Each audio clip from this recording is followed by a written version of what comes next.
Sê tu uma bênção. É o nosso programa semanal da nossa casa de oração e nós queremos cumprimentá-lo nesta oportunidade para você que está nos ouvindo, para você que vai acompanhar o nosso vídeo aonde você estiver. Você nasceu para ser uma bênção. Esta herança, essa promessa de Deus feita a Abraão, o pai da fé, e que mais tarde, através de Jesus, se estendeu a todos aqueles que creem, né? Mas para que nós possamos ser uma bênção, nós precisamos ser edificados ou recriados em Cristo através da sua palavra.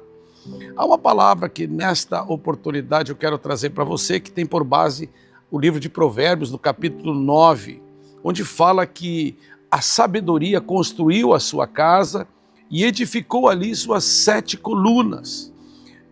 Ela fez um grande banquete e saiu convidar a todos. E eu creio que esta sabedoria nada mais é que a graça do Senhor, que sai em busca de buscar o perdido, de buscar aquele que não era uma bênção, mas que pode se tornar uma bênção, sendo um projeto novo de Deus, um projeto da recriação da vida de Deus em nós, né? Deus deseja que os seus filhos sejam abençoados, mas muitas vezes pelo transtorno, pela situação de como eu nasci, ou como eu fui gerado ou criado durante a minha caminhada, eu me tornei daqui a pouco um problema ao invés de ser uma bênção, né?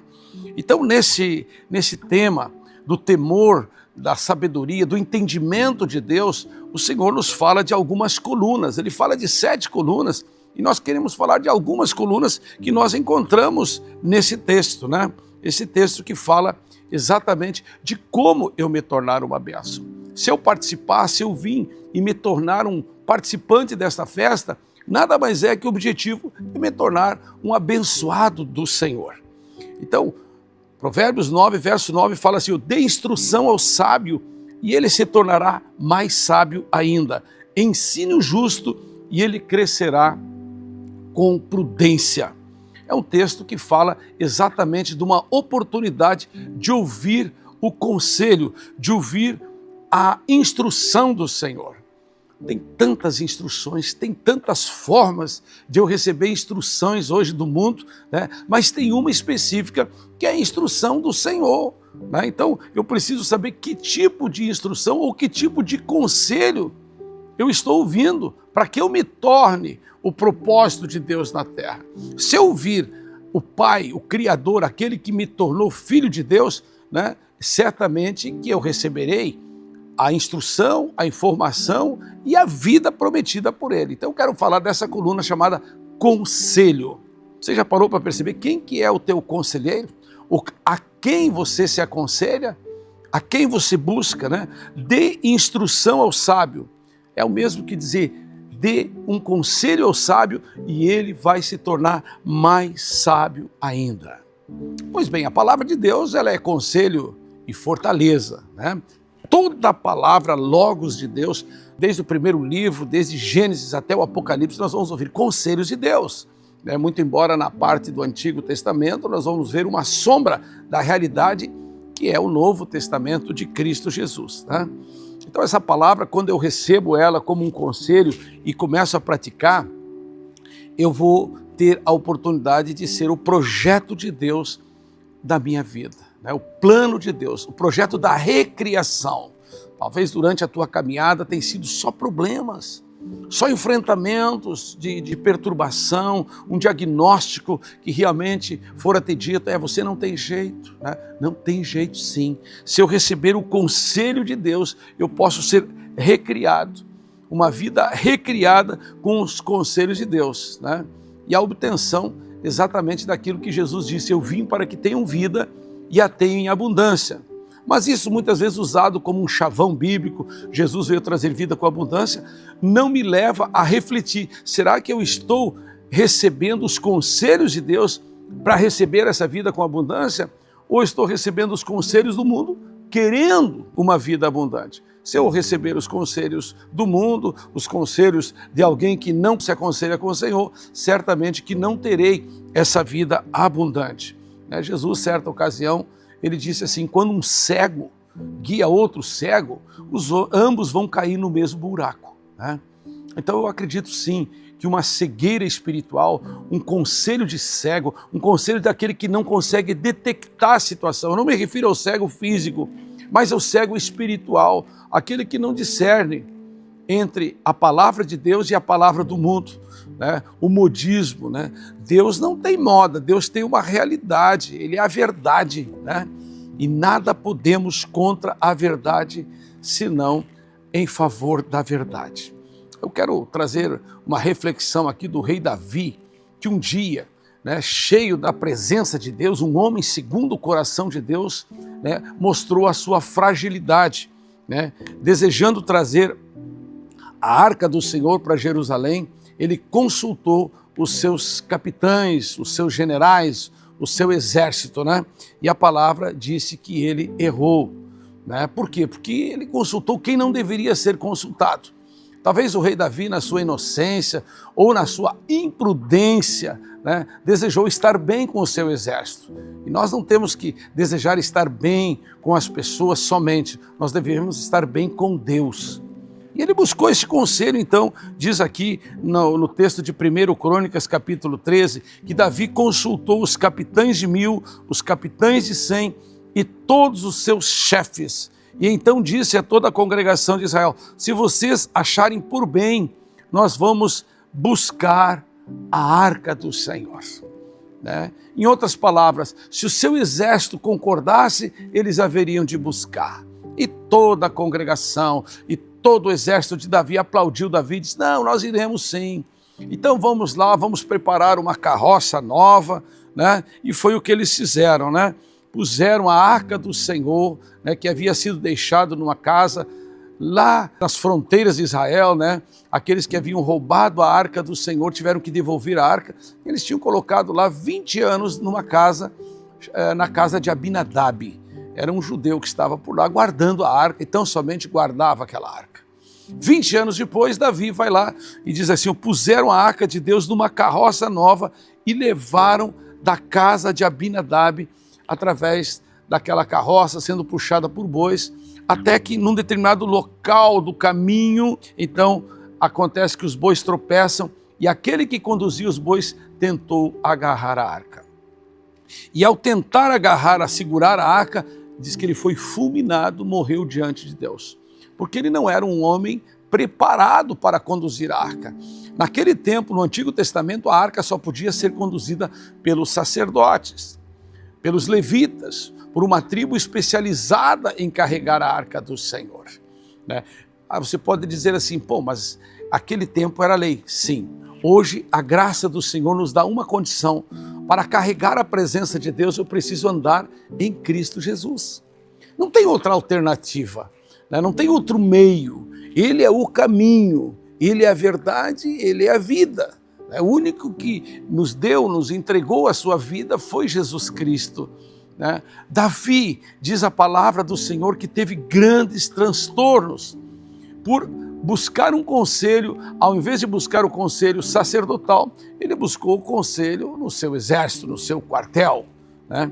E quantas vezes nós também buscamos conselho em quem não deveríamos buscar conselho? A palavra é: se você quer realmente edificar esta coluna do conselho na tua vida, se aconselhe com a palavra de Deus. Às vezes há enfrentamentos, às vezes há confronto, às vezes há dificuldade, onde eu preciso entender que a vida não está pronta para mim. A vida me dá oportunidade de eu vencê-la, de eu conquistá-la, de eu superar os obstáculos, né? É nesse confronto, é nessa batalha diária que eu vou vencendo, né? Desde o tempo de João Batista se faz guerra contra o reino de Deus. Mas aqueles que se asseguram, aqueles que guerreiam, aqueles que desejam, vencem, né? A graça salvadora me dá a oportunidade de eu edificar esta coluna, ou as 7 colunas da sabedoria na minha vida. A graça do Senhor é aquilo que eu não mereço, mas via de consequência, eu vou então me tornar edificante ou edificado. A presença do Senhor deseja fazer isso na minha vida, né? Nunca te apresses de fazer as coisas. Pense sempre na consequência daquilo que você irá fazer. Se eu fizer dessa forma, o que irá acontecer, né? Muitas pessoas desistem de um casamento sem perceber a consequência da desistência desse casamento. Muitas pessoas desistem de uma faculdade, de uma formação, né? Porque no meio do caminho tem dificuldade, né? Davi não desistiu, diz a palavra de Deus. Os bois tropeçaram, morreu o condutor da carroça, mas ele disse, tem que haver uma forma de eu retornar, trazer a arca do Senhor para Israel, né? Então ele construiu mais uma coluna. Diz a palavra do Senhor que uma das colunas é a prudência. A prudência é muito importante na nossa vida. Nós erramos muitas vezes, mas errar duas vezes dentro do mesmo erro é ser imprudente, é ser inconsequente, né? E diz que Davi, então, nessa mesma condição, agora chama os seus sacerdotes, chama os levitas, o chefe deles, e diz, nós erramos a primeira vez. 1 Crônicas, capítulo 15, verso 11 em diante, diz assim, então os sacerdotes e os levitas se santificaram para trazer a arca do Senhor, o Deus de Israel, e os filhos dos levitas trouxeram a arca de Deus sobre os ombros, pelos cabos, como Moisés havia ordenado. A arca retorna para Israel da forma certa. Você quer retornar ao caminho de ser uma bênção? Tem que ter a forma certa, né? Há um prelúdio, há uma expectativa de Deus que nos coloca a sua palavra, mas a sua letra apenas, sem a prática, o exercício dela, não vai me tornar detentor da bênção. Agora, quando eu começo a carregar a presença de Deus sobre os meus ombros, eu carrego, não agora a arca representativa da presença de Deus lá no passado, mas eu carrego a vida do Senhor na minha vida. Como pai, como mãe, como filho, como alguém que se envolve no meio de uma sociedade cheia de problemas, cheia de dificuldades. Então, quando eu começo a carregar a presença, eu carrego o caráter de Deus, eu carrego as virtudes de Deus, né? Não mentir, enfim, estar numa condição de prevalecer sempre com a verdade absoluta de Deus, né? Esse rei Davi, ele ficou 3 meses em seu palácio pensando como trazer a arca de Deus. Às vezes a pessoa fica 3 anos ou 30 anos e não se lembra de um perdão que precisa ser concedido, de uma forma equivocada. Nós não podemos carregar a presença de Deus da nossa forma. Não basta colocar ela numa carroça. Nós precisamos carregar a presença de Deus na nossa vida, como diz aqui, nos nossos ombros, na nossa responsabilidade. Sermos prudentes. Não espere plantar uma espécie para colher outra, né? Nós precisamos ter a certeza da consequência daquilo que plantamos. E às vezes nós plantamos coisas que não deveríamos plantar. Mas se isso aconteceu com a tua vida, faça como o rei Davi, seja prudente, retroceda, peça perdão, se humilhe. Às vezes é um perdão que eu preciso conceder, às vezes é um perdão que eu preciso pedir. E se eu preciso pedir, peça, né? 3 meses depois do erro cometido, Davi retorna à casa, agora não mais de Abinadab, né? Porque de Abinadab ela tinha sido conduzida, ela foi até a casa de Obed-edom. E a casa de Obed-edom, diferentemente de Abinadab, foi uma casa que quis a presença de Deus. Diz a palavra que Deus abençoou Obed-edom em tudo que ele possuía, né? Isso comoveu talvez mais o rei Davi, dizendo, certamente que se o Deus de Israel abençoou Obed-edom, é capaz de abençoar a minha vida.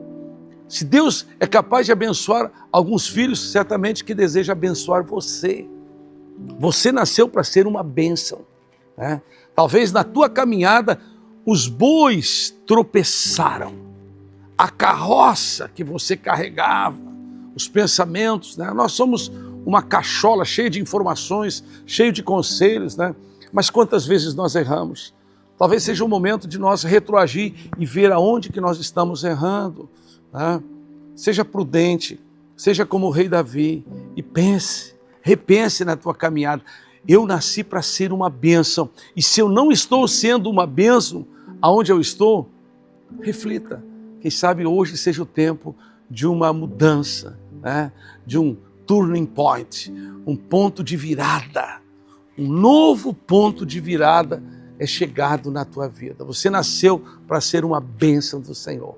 Procure edificar a sua vida, né? Com o conselho do Senhor e com a prudência do Senhor. Deus te abençoe. Lembrando que todas as quintas-feiras nós temos vídeos novos. Se inscreva em nosso canal, né? Dê o seu like, diga de onde você nos acompanha. Deus te abençoe, em nome de Jesus.